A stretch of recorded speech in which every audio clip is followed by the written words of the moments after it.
The husbandman. And my Father is the husbandman. John 15:1. A vine must have a husbandman to plant and watch over it, to receive and rejoice in its fruit. Jesus says, "My Father is the husbandman." He was the vine of God's planting. All he was and did, he owed to the Father. In all, he only sought the Father's will and glory. He had become man to show us what a creature ought to be to its Creator. He took our place, and the spirit of his life before the Father was ever what he seeks to make ours. Of him and through him and to him are all things.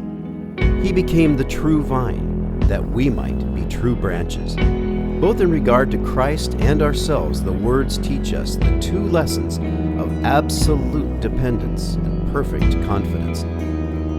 My Father is the husbandman. Christ ever lived in the spirit of what he once said. The Son can do nothing of himself. As dependent as a vine is on the husbandman for the place where it is to grow, for its fencing in and watering and pruning, Christ felt himself entirely dependent on the Father every day for the wisdom and strength to do the Father's will. As he said in the previous chapter, 14:10, "The words that I say unto you, I speak not from myself, but the Father abiding in me doeth his works." This absolute dependence has as its blessed counterpart the most blessed confidence that he had nothing to fear. The Father could not disappoint him. With such a husbandman as his Father, he could enter death and the grave. He could trust God to raise him up.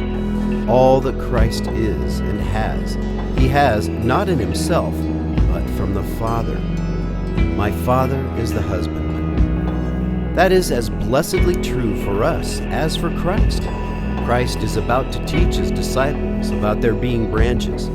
Before he ever uses the word or speaks at all of abiding in him or bearing fruit, he turns their eyes heavenward to the Father, watching over them and working all in them. At the very root of all Christian life lies the thought that God is to do all, that our work is to give and leave ourselves in his hands, in the confession of utter helplessness and dependence, in the assured confidence that he gives all we need. The great lack of the Christian life is that even where we trust Christ, we leave God out of the count. Christ came to bring us to God. Christ lived the life of a man exactly as we have to live it. Christ, the vine, points to God, the husbandman. As he trusted God, let us trust God, that everything we ought to be and have, as those who belong to the vine, will be given us from above. Isaiah said, "A vineyard of red wine. I, the Lord, do keep it. I will water it every moment, lest any hurt it. I will keep it night and day." Ere we begin to think of fruit or branches, let us have our heart filled with the faith.